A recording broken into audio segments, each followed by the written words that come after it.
Hey. Hey guys, so for today's video, we're actually going to do a Real Talk episode. Real Talk! What? We need like a jingle or something. We do need a jingle. And we're going to talk about Jet's birth. the birth of Jet. We just figured we would go through these really important events in our lives and try to get them on camera so that we would have record in the future, rather than trying to write it all out in a journal and then trying to just remember by looking at some pictures. We'll just go off our memory now because we're already starting to forget. Jet's only 5, and we're already starting to really forget the little details of the event, which I think, to a certain extent are kind of important, kind of not, but some details. Important to us. Yeah. And maybe important to Jet if he is really interested in. Right. And I'm already forgetting, everything. So what we're going to do today is we're up against a green screen so that we can kind of shrink and go down to the side, and we can... I'm recording the monitor as well over the computer, so you could see the pictures that we're seeing as we kind of talk about these memories. Let's do it. All right. So, let's see. Where did it all start? Well. Oh, well, that's a deep question. This is a PG-13 we didn't YouTube talk channel. About that beforehand, but actually, if we want to talk about how we decided we finally wanted to start our family, that's an interesting conversation too, because we were married for 10 years. Things. Okay, yeah, got it. 10 years before we had Jet. A lot of people, I think, thought we were trying, and just had not very good success in that area. They felt so bad for us for 10 years. We didn't know why. But we just decided, it just wasn't a good time for us. Yeah. So. Yeah, we were not ready. Yeah, and then I listened to a general conference talk that I think Elder Christofferson was talking at, and he was talking about how it's important to have a family and not putting it off, and I was thinking, why are we putting it off? And that's the thing. That's what I will say about that period, because I think people will assume that for 10 years, instead of having children, we were traveling the globe. We were living large lives of luxury. No, we weren't doing anything. No, we had. We were just. I was just failing in school and working odd jobs, and Sarah was succeeding at learning how to be a nurse. Yeah, I was just doing med-surg nursing and working at Blockbuster and. Well, Blockbuster was forever before. I mean, that was when it was our first year of marriage. But that was our first year of marriage. That's part of it. Yeah, I guess. The other part is that we got married when we were really young. Yeah, we did. 19 for me. 19 and 20. So we just kind of needed time to grow up, I think, and then it was just good timing. The summer that we had Jet, you just finished college. You graduated with your BFA. Right. Yeah, it was. I went to your graduation 9 months pregnant, which was awful. That was awkward. And it was so hot and. It was hot and miserable. Terrible in Tucson, Arizona. Hot and miserable. That's the subtitle. In June. In June. Most of the year, let's be honest. Yeah. Especially in June and the summer months. Yeah. So yeah, we decided to have a little one, and we didn't find the gender out until his birth. Drove everybody crazy. Which was exciting for us. Loved that. It was like a game. We've never actually grown up. In the 10 years, that was not enough. Yeah, so... Everybody was like, well, what colors do I get you? Yeah. And I was like, I don't know, gray stuff? Buy one of each, pink and blue or whatever. Yeah. And now everything is gender neutral, because that's kind of... Because that's the way it is in life now. Yeah, but we had my sister and Kylie and maybe that was it. I feel really bad if I'm missing someone. Put together a baby shower for me that was hot air balloons, come fly away with me. That's cool. And that was awesome. Yeah. We might have some pictures of that too, of the baby shower. Yeah, maybe. I don't know. But yeah, we kind of had this neutral theme, and then we really wanted a girl, and we had Jet. We had Boy. Oh yeah, we really wanted a girl so bad, and he is a girly boy. He's perfect. He's the perfect. He is a sweetheart. First child to start with. Yeah. Because he's such a tender heart, and Quincy's more of a monster. Yeah. Than, a monster. Yeah, than Jet. Than anything I've ever seen in my life. So you know anyway. what I was thinking that we need to do? Is we need to get out this stupid box of crap that we keep forever that are probably going to be about stuff that we do in these videos. Oh, yeah. So we can have it and show. Of, like, visual. But yeah, it would be cool because there's this big rubber duck that everyone at work signed for me. Oh, so yeah. I started working in Mother Baby like 3 years before we had Jet, which was great because that helped, I think, give me confidence that I could also mother a child, or at least give birth to one, and figure it out for the first couple of days. But after that, I had no clue what to do. But anyway, yeah, they all signed this big rubber duck and had it in my room, and they all decorated the room for me, and that was pretty cool. But all right, so let's go to the day of. So I was 40 weeks pregnant. I worked in this picture, right? In this picture, yes, that's right. In this picture, I was 40 weeks pregnant. And I had worked the night before this picture. I worked all night. I worked night shift. And then I had a doctor's appointment that day in the afternoon, and we went to the doctor's appointment, and the doctor said, your blood pressure's really high. We could admit you to the hospital, or we could induce you. And I really didn't want to be admitted. I worked in that department. I didn't want that. I didn't want to be poked and prodded and monitored, which is actually what happened when I was in for induction. So. Yeah, right. Just anyway, that. But knowing that the women that go in to be induced end up going on ice-only diet. All you can do is chew ice chips or whatever, or drink a little bit of sips of water here and there. I wanted to gorge myself with my favorite food, which was Red Lobster. So we went to Red Lobster that night. Our induction appointment time was like 10 or 11 o'clock. So your mom and dad flew in, and we all went out to eat together at Red Lobster. Oh, my goodness. And then we parted ways, and they went to our house, and we went to the hospital that night, and we got on a hospital gown. And she put the monitor on me, and they started monitoring my blood pressure, which oddly enough was perfect all night long. Yeah, and I have a picture of there it is. Blood pressure, yeah. 126/73. Booyahs. So it was great. It was a great blood pressure all night, and I didn't get a wink of sleep. I had worked the whole night before, and I was up all day because I knew I was going to be. Well, I knew your parents were coming, so I wanted to clean the house. So I cleaned the house. That is both the problem and the blessing of people visiting you. You stress out about picking up your life and organizing your life. All the problems that you want to fix, you will fix the day before somebody comes to visit you, or the hour. But, ugh. Yeah. I hate that. I wish people could just visit and it'd just be like, yeah, come on over, whatever, it's fine. Right. Well. No, it'll never happen. It's just us, honey. We can't deal with people really seeing who we are. But there's also a thing called nesting that pregnant mothers do, where they want to, like, get everything ready for the baby. So, might have been that? I don't know. Anyway, I cleaned all day, kind of got ready, went to my doctor's appointment. I might have taken, like, a couple-hour nap.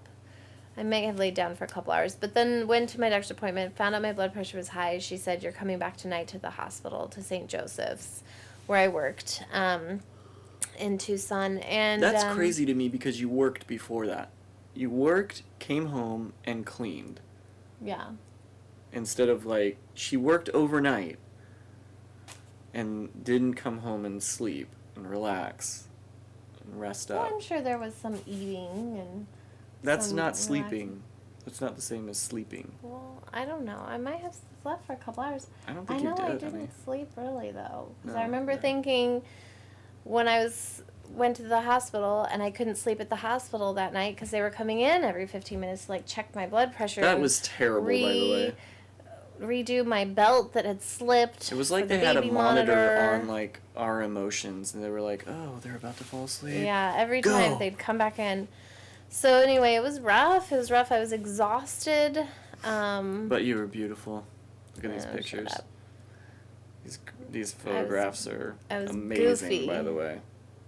Oh, gorgeous. And I don't know why you have a picture of the clock in the middle of all this, but you have the picture of the clock in the room. I don't know either. And then I brought my own pillow, of course, because you can't go to the hospital and sleep on those plasticky big pillows. And there's my adorable little... Look at me. I look husband. malnutritioned. I look bony and scary. Oh, I was so scared. Okay. Let's talk about how the labor was progressing. Not really. It wasn't. No. It wasn't. And so she tried the Cervidil or whatever all night long to try to ripen the cervix or whatever. And then she had a conversation with me in the morning. Dr. Hutchison, who was my OB, came by and said, well, we could send you home or we could start you on Pitocin mildly and just see how things progress. And if they don't, then we'll just send you home this afternoon. And I said, okay, fine. We'll do that. By that point, that was a bad decision. I should have just said, fine, just send me home. My blood pressure's fine. You see that it's been fine. You can send me home. But I didn't. I agreed to have the Pitocin and try it out.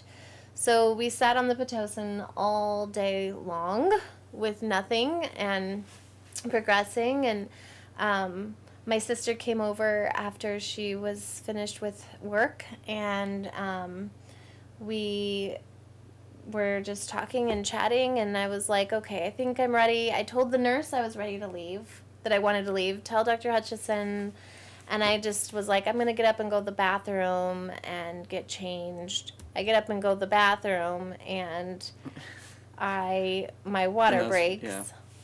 Or did it break in the bed first? Oh, man, I'm always confused because you started laughing, and I remember you thinking, like, I feel like never ending. I feel like it broke initially, like, in the bathroom when I was standing. I don't know. And I freaked out, and the nurse came in. No, because I remember you walking from the bed. And you weren't even to the bathroom yet. So either you went to the bathroom and I just forget and came back and then this happened, or you were on your way and as soon as you got up, it happened. Yeah. Or it happened in bed because you were thinking like, oh my gosh, I think I'm peeing. I remember thinking, what the heck is happening? Am I peeing and I just don't know? It was like warm and tons of water. It was weird. And the nurse came in. Of course, they have to check like on their little microscope or something to see that it's amniotic fluid. Like it could be anything else, you know. I mean, it's clearly not pee. It doesn't smell like pee. It doesn't look like pee. It was just clear. Anyway. It was hilarious, though, in the moment. But it's weird because it was a ton of water. Like, I just remember it coming and never stopping. And then, like, Mandy had me laughing, and we were being so goofy and laughing about everything. And every time I would bounce on my birthing ball, more water would just gush, gush, gush. And then, like, anytime I'd laugh, because she had me rolling in laughter, and every time I'd laugh, gush, gush. And it just, like, kept coming, the water. It was hilarious. It was just... Anyway, yeah, and we were just putting towels down and new towels and anyway. And that's when like the real fear set in. Because then we couldn't go home at that point. It was over. Yeah. We had to have the baby. Yeah. Because you can't just go home after But it was 11 better days. fear for me because it was like, okay, finally it's happening. Before that, it was like you couldn't sleep, not only because they wouldn't let you, but because they were giving you things to like try to maybe induce. And we were, in the back of my mind, it was like, well, could happen in the next 5 minutes. Be ready. There was no way I was going to sleep, you know, which was just terrible. Like, I recommend just waiting until it happens and then get in the car and go. And if you make it, you make it. Yeah. Yeah. If you don't make it, you're still going to be fine. Like, don't people give birth in the car all the time and, like, the dads deliver and it's fine? I don't know about that. I don't know about that. Okay, anyway, so after the water broke, it got really painful. You could see here. After that, it was pain. pure pain. It was just intense until pain. The end. We did the hypnobirthing classes. My goal was to go natural. Didn't work. Without any pain medication. I was in so much pain. I had my nurse Carrie give me fentanyl in my IV. Nothing touched the pain. I asked her to give me all the pain medicine she could in the IV, and she did, and I was like, nothing. Did you give it to me? That was the scariest part for me, was seeing how much pain you were in. Yeah. Like, where you couldn't talk. You know? Yeah. There were these moments where you couldn't even talk to say, like, once give me the really epidural was going, or whatever. I couldn't even talk. I was in so mumuch pain. That really freaked me out. And just tears were coming down, and I was trying to keep it together. I was trying not to yell. I was trying not to, because, like, if I lost it at that point, I was going to freak out. Like, I wanted to just get out of my body and out of the pain. Ugh. And so I was trying to hold myself together, and the minute I could say anything out of the tears, I just said, epidural now. That's all I remember saying. And so everyone was like, she wants an epidural? She really wants to go through with this? And yeah. And so we did that, and the anesthesiologist came in, and I was shaking so much I couldn't stop shaking. And he was like mad at you. Getting upset with me because I wouldn't stop shaking. And He's I'm like, do you see this giant knife that I'm about to stick in your back? And I'm like, this is involuntary. I mean, it's just and then, like, he's trying to put it in, and I'm having contractions, and I'm trying to breathe and not, like, frantically freak out through the pain of the contraction and control my shakiness. It was horrible. Finally, he got the epidural in, and when that happened, I was out like a light. I was so exhausted, and I couldn't feel the pain, and it was like the best feeling in the world not to have the pain anymore. It was like I got the epidural. That's how I felt, too. So once the pain went away, I think my body was just, it was so done with, like, fighting and being so exhausted. I just fell asleep. The next thing I know, I'm asleep. Carrie's kind of turning me. I vaguely remember the lights being really dim, you and Mandy whispering once in a while, and, like, Carrie having this big peanut ball that she's, like, turning me once in a while. And then the next thing that I remember when I finally came to was Carrie, like, tapping me on the shoulder. Okay, when you feel the need to defecate or have a bowel movement, let me know. And I was like, what? That's weird. And then she literally walked, like, 5 feet away from me, and then I was like, okay, I got that feeling now. And she was like, okay, it's because I just told you. No, I just told you that, so you probably just feel like that, but I just checked you, and you're just at, like, an 8 or whatever. And you're like, fine, but I gotta go. You want me to go right here? What do you want me to do? I know. I was like, I gotta go. She was like, okay. So I'll check you again. So she checked me again, and she was like, yeah, the baby's coming. The baby's crowning. We got to get Dr. Hutchison in here now. And so she, like, pulled the light, and everyone came in and got all the stuff together, and Dr. Hutchison was there pretty quick, which I didn't mention. When I got the epidural, I was only at a 4. And that's pretty much why I got the epidural, was because if I was, like, at an 8 and I knew that I was going to be almost done with the labor, I probably wouldn't have. I think I would have tried longer. Yeah, but, like, sure. I was at a 4, and knowing that as a first-time mom, first-time delivery, it's going to take you an hour to progress to the next centimeter. That was going to be another 6 hours at least in that pain. I was like, no, there's no way I can't do this. And once I got the epidural, from the time I got the epidural to the time I delivered was like maybe 3 or 4 hours. I feel like it wasn't that long. Like my body just relaxed that time, and progressed that 3 or 4 hours faster. just blew by. Yeah, it was like for me. It was like instantly you fell asleep, and I was completely relieved. Once I knew that you weren't dying, that you were asleep and not dying. And what were you doing that whole time? Just talking with Mandy? Yeah, I guess. I can't even remember. Or did you take a nap? I think I did take a nap. All I know is I remember feeling like it just went by. Yeah. It felt like it went fast. Because the next thing I knew was like, okay, it's time to push. Yeah. And I know that my body was just like closing down. I was in so much pain. So anyway, I was surprised myself that like it was time to push already, and I had just been in this weird dream state the whole time. And then Dr. Hutchison came in, Mandy was there, you were there, and you were filming the birth. Mm-hmm. And here's Dr. Hutchison. She was my favorite doctor. She had this bright, beautiful smile that lit up a room. She reminded me of Miss Frizzle. Oh, from just Magic School Bus? Yeah. That's funny. Just like in adventure, but like pure happy. Like, but I remember the first time she met Phillip at our OB appointment, she just gave him a hug like they were old friends. Yeah, she was really cool. She was really cool. Yeah, and she also had hyperemesis like me during pregnancy, so she was the most empathetic doctor too. Like a lot of doctors just kind of feel like this is all in your head, just stop whining, but she was so empathetic during my whole pregnancy too. She was great. So anyway, it was awesome to have her there, and Mandy was there, and it was hard for me because I was torn between these two worlds of like, I wanted to do this natural and I didn't, so I felt like I let down that side of things, but then also I was actually really relieved that I wasn't in pain anymore, but didn't know what to do past that. Like I had not even thought about getting an epidural, so I didn't know what to expect.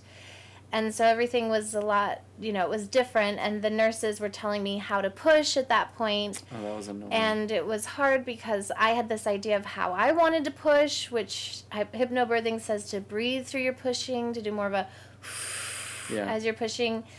And they were telling me to hold my breath, and I was like, no, I'm not holding my breath. And bear down. And they kept telling me, okay, now push. And every time I would breathe through my pushes like I had been taught, and one of the nurses looked at me in the face and said, Sara, stop it. Hold your breath and bear down like you're having the biggest bowel movement of your life. And I was like, okay. So I did. And I think I did 3 of those, and he was out. It wasn't long. It wasn't long at all. Yeah. I mean, it was about 10 minutes of pushing altogether. And the reason that they freaked out was because Dr. Hutchison was starting to get very nervous because his heart rate was dipping, and they found out when he came out, he was holding the cord, and he was gripping it, they said, when he came out. Yeah, it was cool. That's funny. Yeah, so then little man comes out, and he looked like a wrinkly old man. Tiny. He was 7 pounds 2 ounces, and I wish I knew exactly how many inches. He's 21 but it'll inches.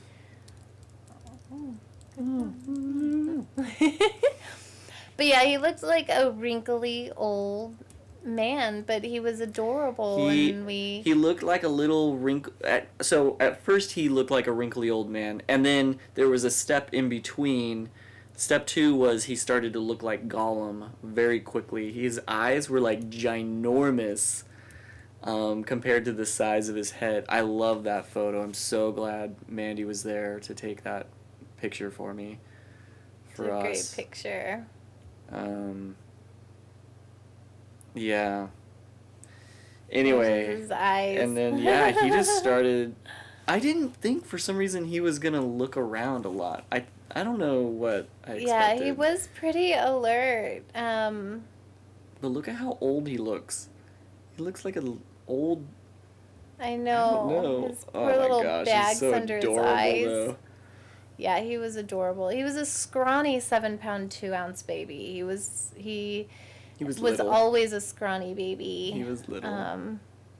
There's more wrinkly, old man looking poor guy.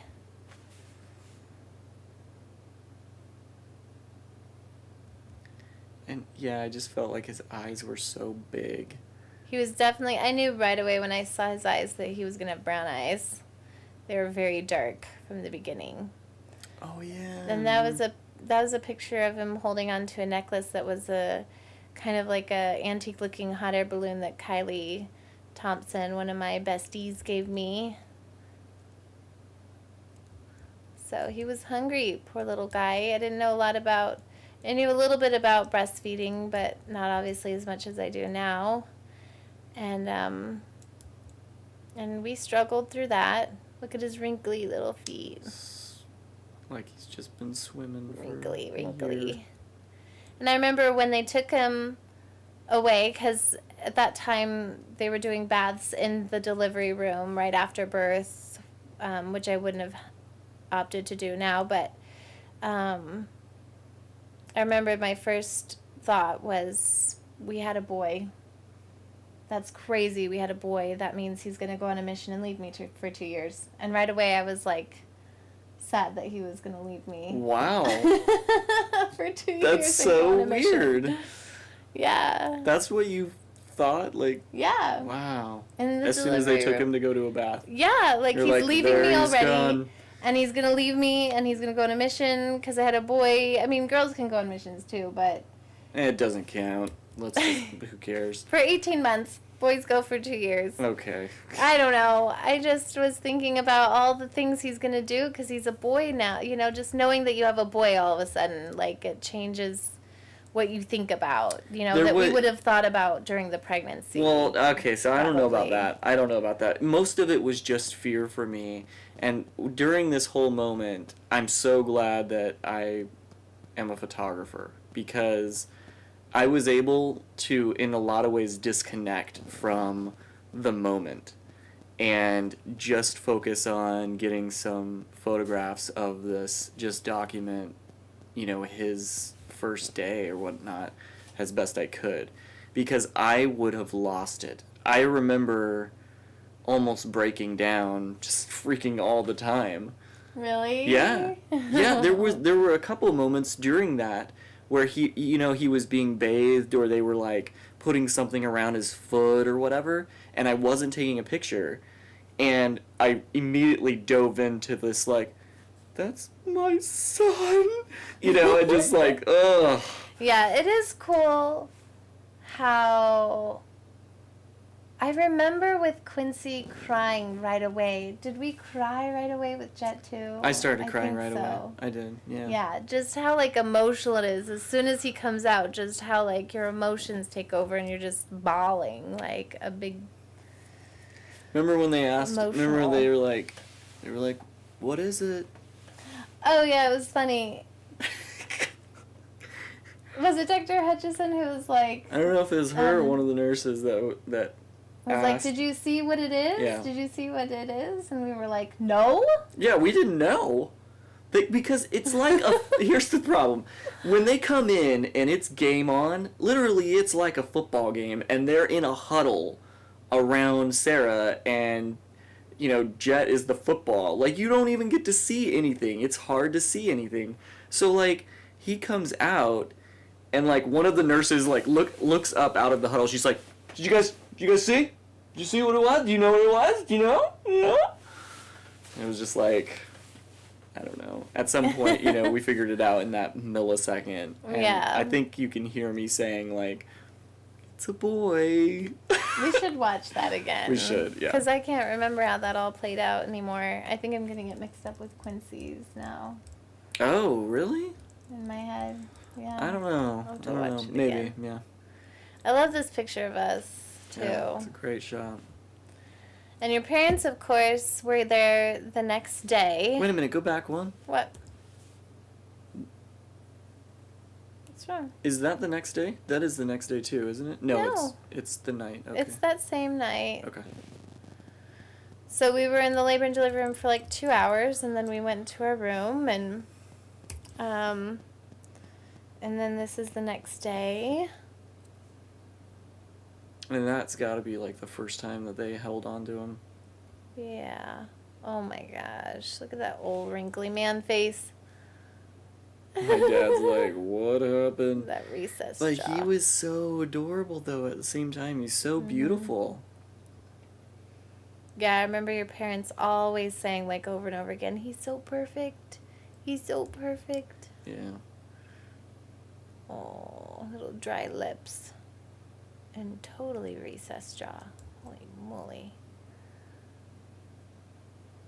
Oh. Look at those veins in his eyes.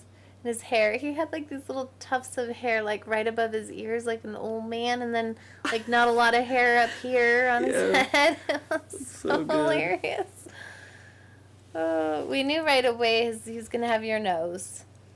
It definitely looked like he had my eyes. My dad's dimple chin. Yeah. Yeah. My ears. My big ears. We were in room 1305. Didn't they spell his name wrong on the thing at first? They had it with like 2 T's. Oh, I don't remember that. Remember on the little plastic case, and there's like a little tag on it. Oh. And it. I don't remember that. I think I scribbled it out. Oh, really? The extra T or something. I don't know. I think that's what happened. So, do you know what date this was taken? This is just a, like a couple weeks later, right? No. A few days later. Yeah, just like the same week. Week. Yeah, we took these pretty soon after. I remember somebody telling me, like, get photos, like, 7 days out, you know? So these were, like, 7 days or less. Those little swaddle me blankets are amazing. I remember putting him in his crib for the first time and thinking, this crib is way too big for this baby. This is ridiculous. Mm-hmm. It was like a king-size bed for a tiny little baby. Oh my gosh. He looks super alert to be only like a week old. Oh, I don't know how long these are. This is the same one. This is the same one. I'm not sure about that. Love these pictures of you guys. It's the best.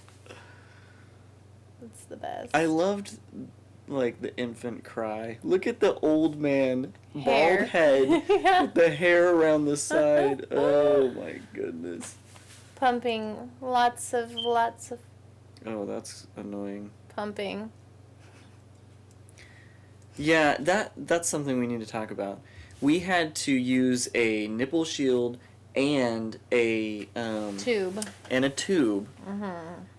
In order to get Jet to feed at the breast, it was really a struggle. Yeah, so like, And I then don't, if eventually, it wasn't like your milk wasn't coming my milk a lot. hadn't come in yet, and he was a little bit jaundiced, so we were supplementing that way. And then finally, when my milk came in, I got a ton of milk. And So what I would do though is I would take the milk in the tube and like put it in between you and the nipple shield and like squirt some in, and then he would eat it that way. Yeah. I just remember thinking, I can't do this for the rest of my life. It was every 3 hours, yeah, at least. It was so hard. At least for one whole night or 2 whole nights, right? Until my milk came in. Yeah. Or maybe just one whole night. No. It felt like a few nights to me. Maybe it was just one, and it just felt like forever, but. It was a lot though, like washing the tube every single time, and yeah, we just turned our master bathroom, into basically a kitchen too, where we would just wash all these parts and Yeah. then I we was were a machine using a hospital grade pump and pumping, and yeah, it was a lot every time, and I continued to pump like every single feeding for like the 6 months. I hated that. Yeah, it was rough. Hated that. You had to take that thing everywhere with you, and Yeah, pumping is difficult, definitely difficult. So you know what? This blanket that Jet has right now. That can't be the one. There's no Could way. be the... Oh, No. it's the same blanket, but I don't know if it's the exact same one. It's not, because we've actually replaced... No, his bumpy blanket right now is one of the original blankets from when he was a very baby. Oh, that's right, because... He does have 2 other ones right now that are not. They're a little bit softer. But the other one that we had, Fritz tore up. But I thought his original favorite one was not a jungle one. It was a jungle one. Fritz ripped it up so on we went Halloween to the store, like 2 years ago. We went to the store and got one and like washed it or something to make it look... And he rejected it totally. Oh yeah, like right away he was like, and found this one isn't it. and found one from his birth. And yeah, he found an wonder original. if this is the exact because I remember him finding one of the other blankets, but I didn't know if that's the same blanket that he has now. Yeah, that would be amazing. That'd be amazing. I mean, pure definition of minimalism. He has a bumpy blanket. He calls it his bumpy blanket. Because it's worn and it's a little bit... Not the dotted spot. No, not the felt side. The surface, inside. Is so old that it's turned into just tiny little bumps of disease. Yeah. It's not that bad though. We're not that bad. We washed the blanket, and he doesn't care. He knows his like senses. He knows somehow which one is the puppy blanket versus the... It's unbelievable. And it's not even... to me. Yeah, it's not even that big of a difference. He just feels them all right away, and he's like, that one. It's the strangest thing. We need to talk more about this. Like, I'll vlog about it later. It's one of the freakiest things. Here's Fritz, our dog, who loved Jet. Right away, he was part of the pack. Yeah, he did. He this loved him. was on, I believe, the 4th of July. Jet was born on June 27th, 2013. And so 4th of July was pretty soon after that. And, see, so I think all of these are... These all we went on a walk. This was like our first walk. I remember outside. Out and like around. Did we go around? Just down the street and back. Went back, up and down. And we ran into the Padillas. Josh. Yeah. Love that guy. And Josh you were and Ryan. And then I think, so our table was covered in crap still that we hadn't gone through from like the baby shower and stuff your parents were buying or whatever. Yeah. And I remember Rebecca came over, Garner, and I don't know if it was this night or one of these nights here, and gave us the Slutty Brownies and introduced us to Slutty Brownies. Oh my goodness. We'll have to talk later, Rebecca. You have that recipe though now, right? Because you've already done... Yeah, okay. And then isn't he so adorable? And this is what I'm talking about. So this eyebrow thing that he does, like this furrowing of the brows right here. He's like a little confused. He was always furrowing his eyebrows, which... I loved it because that's where I started rubbing like their noses. You know how I do that with Quincy? Yeah. It was because of that. And I don't think Quincy did that. No. But I still rubbed her nose. She didn't. It was almost like he was in pain, though. My mom said he was doing calculus, of course. But anyway, yeah, he always had this furrowed eyebrow expression, even when he was sleeping.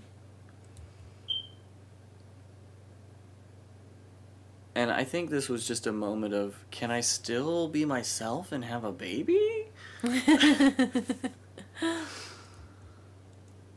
Oh, I love him looking That's really through cool. right now. I remember your mom doing lots of snuggling like that so we could sneak in a nap. Yeah, that was big. Poor I miss that Fritzy. dog.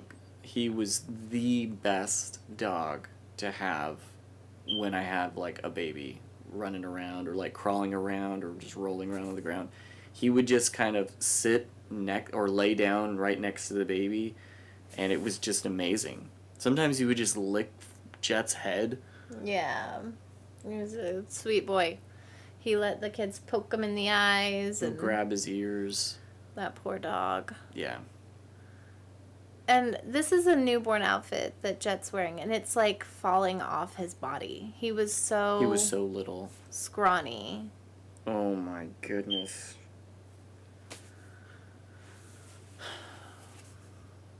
And this was the day that your parents left. And I remember just bawling because I was so scared to be on our own. This was right before they took off for the airport. They left, and I was like freaking out. Like, what am I gonna do now? You have a face of like, well, here we go. It's about to get real. I am so huge right now compared to you and that baby. No, you're not. Look at my knees. So it's just the lens, or what? Yeah. Trying to make me feel good. Anyway. We gotta wrap this up. It's been like 40 minutes. Oh, yeah. No one's going to watch it this long. This is mostly it's just for us. Posterity. It's just for us. Yeah. And for Jet in the future. Yeah. And then we'll talk about Quincy next, and that'll be great. We need to do that as soon as possible, because I've already should. forgotten, like, all of this crap. Yeah. But it was good. I mean, we went to Jet's doctor's appointment. I remember when my mom was visiting, and it might have been probably his 2-week checkup then at that point, because your parents had left, and he had lost weight. He was jaundiced. You know, I mean, it was hard. It was hard. It was hard. And I had no idea what I was doing. I was literally just... It was like a safari adventure for me. It was like I discovered a new species in my house, and I was just kind of like, what is it doing? You know? And I'm so glad I had Fritz there. Yeah. It was awesome. And you were stay-at-home dad at that time. Yeah. And I was going to work. And you were working. And you guys had a special bond. Yeah. Yeah, I don't know that we have that anymore. Yeah. I mean, we have a bond, but it's not... He's turned into you. He is a little boy version of you now. Which kind of scares me. It makes me feel like... Well, I already talked about this recently, about how hard it was for him going to kindergarten. For me, not for him. I mean, he struggled a little bit. But because he's so much more like you... Yeah. It was like, okay, well, now I don't have any piece of Sara left. You know, I feel like Quincy is like her own breed of monster. No. Yeah. She's just your mom and super. No, it's not just that. She's her own. She's just... Jet never had like a terrible twos. He never had a terrible anything. Well... I was was just talking always... to my mom the other day about this, and she reminded me there was a time we went to the grocery store, and he had a major temper tantrum because I wouldn't let him eat an apple right there in the grocery store. Yeah, he has like 1 or 2 breakdowns every now and again. Yeah. Quincy, it's like, okay, it's 10:30, and then she starts screaming. She started having drama moments when she was like 18 months. I remember the first time she threw herself on the ground to like show her dismay or whatever at something, and I was like, oh my gosh, she was just 18 months old, and I was like, wow. It was the beginning of the end. Girls are different. Starts younger. Anyway, this is a conversation for Quincy. Oh yeah, that's right, sorry. This is still Jet's time. Anyway, Jet he has grown up to be the sweetest child. I mean, I can't believe how sweet he is. Talk about what he did the other day about the prayer with the because he couldn't find his Oh, yeah, he couldn't find his toothbrush because he had been playing with it earlier that day, and he lost it. Still haven't found it. No, Quincy probably ate it. But he lost his toothbrush, so I was like, okay, well, let's look around. So we start looking around for the toothbrush, and I leave the room to go look somewhere else, thinking, maybe he took it into my room, which is connected to the bathroom he brushes his teeth in. And anyway, and then I come back into the bathroom, and Jet's like kneeling on the floor saying a prayer, and he's saying it out loud. I don't think he knows how to pray to himself yet because he hasn't.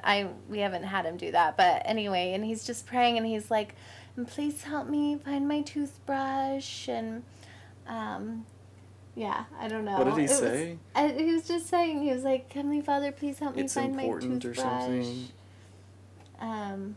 I can't remember. It was just really cute. It was so cute because.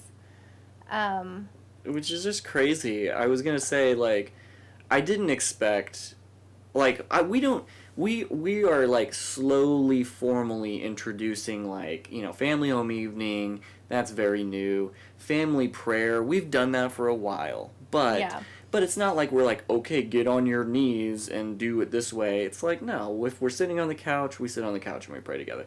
So it's just kind of interesting, and I think that he's learned a lot of these formalities from church. Yeah, from like, and I just didn't, and I didn't expect it. Yeah, I think it is great. He is absorbing. But he's just a sweet person. He is. Like his primary program, they interviewed each of the kids for their program, and they took them each individually into the hall. And the lady set up a video camera and asked each child a question. And every class got kind of a different question. Like the older kids had questions about, you know, when they were a time when their moment when they were baptized or whatever. And then the younger kids had different questions. And I guess Jet's his question was something about keeping the commandments or something. And Jet's response was, one of God's commandments is to share our love with everyone. We share our love with everyone because then they can be safe from feeling alone. And I was like, what? Like, I mean, the other kids, like, seriously, I read through them on the program. And, I mean, they're all cute kids. But, of course, you know, we feel like ours is the best. So we got to. He is. But, yeah, it's but like... no, but what you expect... Well, is what the other kids are saying, you know, which is like, my mom and dad don't let me steal because it's not nice, or, you know, I don't smoke because it's bad for my body, or one of God's commandments is to take care of our bodies, so I don't smoke, or, you know, something like that. But super, I don't know. When I heard that, I was like, what? And I don't know, I want to take credit for it a little bit, because I'm always saying, like, just love everybody, and that kind of sounds that way. But he is just the sweetest child. It's incredible. Yeah, he has a tender heart. He just wants to be friends with everybody. Yeah, that's always been important to him, is to have friends and to not be alone. Right, not be alone and just have friends. Yeah. He's such a lover. It's awesome.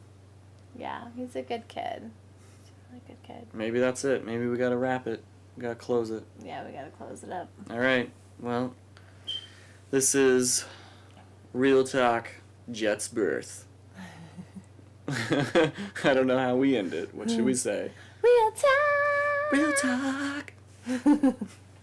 Alright, see you next time.